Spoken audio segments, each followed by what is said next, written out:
And now, syempre, tanungin lang kita, Mm. what inspires you na sumali sa Miss Olongapo, 'di ba? Tama? Yes. 2021. At Mm. ano ba ang mga tips na may bibigay mo para sa mga bagong magiging beauty queen? Mm. So, ang unang munang motivation ko dyan talaga, si Mommy. Ever since kasi nung, ano ba yan, nakaka-touch naman. Oo. Elementary pa lang ako. Mm. Hindi naman ako naghahangad na maging beauty queen talaga eh. Kasi ako talaga yung napaka-active bibong bata, chubby na Mm. bata. Mm. Yung gusto mo lang magsalita, o ganyan. Ang gusto ko lang talaga mag-promote ng mga product, Mm. ganyan. Si Mommy, Okay lang. during the process ng Miss Olongapo, siya yung ano ko talaga, parang, what do you call it, charging system. Mm. Siya yung, hayaan mo, wag mong pakinggan, ganyan. Sige, siya yung nag-support, ano ka, papayat ka, ganito, ganyan. May yung balat ko, ninitigawat ako, hindi, mawawala din yan. Mm. Siya yung mag-sugar ko, mawawala din yan, mawawala din Kasi yan. ang daming dumating, ano? Ang daming Totoo. dumating na pagsubok Totoo, kasi, before the pageant. yes, mawawala din yan, magagaling din yan. Siya yung, ano mo eh, parang unan mo sa lahat ng pag. Mm. Tapos pag uuwi ka, syempre from school, ano ka nun eh, syempre nag-check-check ka, mag-aaral ka, magbabasa-basa ka ng mga So, words. kasabay pa yun yung nagtuturo ka pa Yes, that time. is pandemic. So, asynchronous kami. Okay. Pero, nagre-report din kami sa school. So, kung mababalikan mo yung journey, si Mommy yung naging, edge. Siya yung naging, ko, parang fortress. Siya yung main character sa Miss Olongapo Behind ko. your success. Yes. Kasi, nagpa-practice ako sa harapan niya. Okay, may lakad ko, papalakpak siya. Kahit minsan, alam ko sa sarili ko, ay may kulang Parang pa. kulang. Pero yung mga mommy talaga natin, sila yung number one fan na hindi mo makakalimutan. Kasi mama, ganito, nahihiya ako. Ano siya, mama, ganito, ganyan, lahat itatanong ko. Nung nagpa-practice na kami ng talent, siya yung nagko-comment, ay, mananalo yan, maganda yan, ganun siya.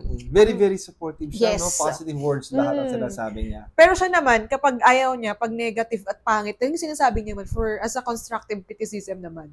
Pero yung pag titignan mo ulit, balikan mo yung journey, need ng ganito, need ng ganyan. Alam mo yung kahit, syempre may mga struggles tayo, financial struggle. Siya, sige go, ano bang kailangan? Sasamahan niya ako sa mananay. Kahit nananakit na yung paa niya. Mga ganun. Kakaiyak ba? Yung dirarayuma na siya. Kasi yung mami ko, hindi na siya ganun kabata. Sasamahan niya ako sa mananahi. Gabing-gabi.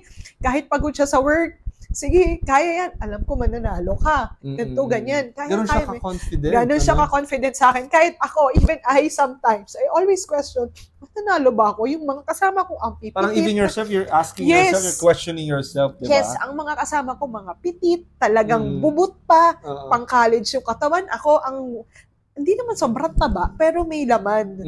Sexy naman. Pero, syempre, hinahanap nila yung talagang pititi. Pero good thing sa Miss Olongapo, hindi katawan lang ang tinitingnan. More on brain, the essence as a woman.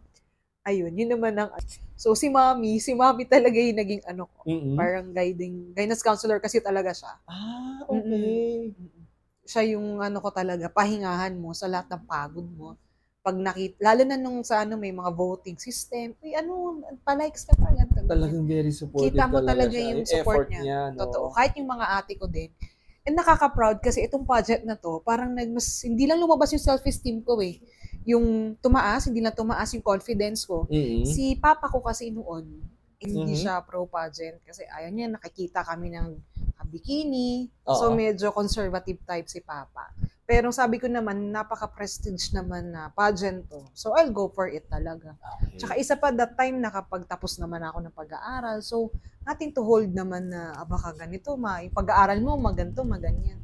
So yun. So ang payo ko lang sa mga aspiring beauty queens, aspiring mag-join ng different pageant. Kailangan nila yan. Galing sa'yo. True. National or international or pang school or dito-dito lang. Pero, ayan.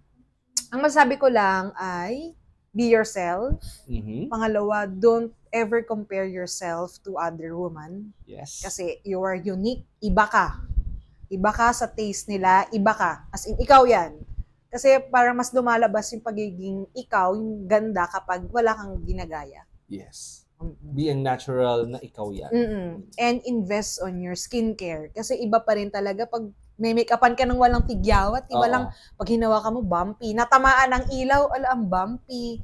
iba yung mukha pag makinis talaga. Yes. Di naman sobrang perfect, pero at least na-maintain naman yung ano. Tsaka, more on water talaga. Drink water always. Water. And always find your best support system. Kasi hindi mo alam yung iba dyan, tango lang ng tango. Oo. Pero hindi pala ikaw yung bet nila. May ganon. So, you should accept it na hindi natin mapiplease lahat ng tao. Even our friends. Tama. May kanya-kanya tayong perspective, may kanya-kanya silang bet of flavors. Pero sabi ko nga, pag lagi ka nakafocus kasi sa ganung scenario, hindi ka mag-grow. Siguro, take it as your vitamin. Yes. Vitamin na, okay, sige, ginaganyan nyo ako galingan mo. So, siguro sa una, don't overhype din na. Sa una pa lang, pinapakita mo na yung eksena ka naman. Dapat ka lang muna, smooth pa lang, tapos, yun na, sa mismong final pageant. Dumibus ang lahat. Totoo. And of course, 100 times sa pagdarasal. Yes. Hindi lang magdadasal ka kasi kailangan mong manalo. Doon ka lang magdadasal. Dapat, everyday, kahit hindi ka sumali, mag-pray talaga. Mag-pray ka talaga. Kasi lahat ng bagay na meron ka ngayon, ito ay galing kay God. Syempre. Totoo. Kay God talaga. Pag nakikita ni God, ma-effort si FJ, nagpapapayat, ayun. At ibibigay niya sa'yo yan. Thankful po ako kasi nung naging Miss Olonga po Earth ako, eto, si Kinesa, talagang nag-i-sponsor na sa akin ng gluta, ng facial. Doon pa lang, yun na yung dream ko. Sabi ko, magka-market ako ganun. Kasi napaka-willing, napaka-eager ko talaga mag-promote ng mga beauty, skincare, beauty products. Blooming G as well, naging na rin ako speaker, na-highlight na rin ako. Doon pa lang sabi ko, ay, thank you po. Iba yung feeling pag you have the connection. Yes, of course. Pag nanalo ka sa isang beauty pageant na napaka-prestige, yung mga doors mag-o-open for you. Oo. Dati kasi dream ko lang, sana maging ambassador ako ni ganito, ni ganyan. Ngayon, you have the guts. Ngayon, pwedeng-pwede na. At ayun nga, nakasama natin sa araw na to si Miss Olonga po Earth 2021, Frances Joan Navarro. Thank you so much for being here at maraming salamat dahil binigay mo ang oras mo para magbigay ng inspirasyon sa maraming Pilipino and of course, sa mga susunod na beauty queen. Thank you so much. Thank you so much. And of course, maraming salamat din sa Kinesa Aesthetic and Wellness Center para sa venue namin. Maraming salamat. And syempre, ambassador ng Kinesa Aesthetic and Wellness Center. Thank you so much kay Dr. Cristel Midel. Ayan, thank you so much, Doc. And ayun po, sa mga susunod po ulit na mga istorya ng buhay, inspirasyon, pag-asa, at syempre, ang pananalig sa Panginoon ay hindi mawawala yan sa bawat isa. Maraming salamat po. Bye-bye! Okay.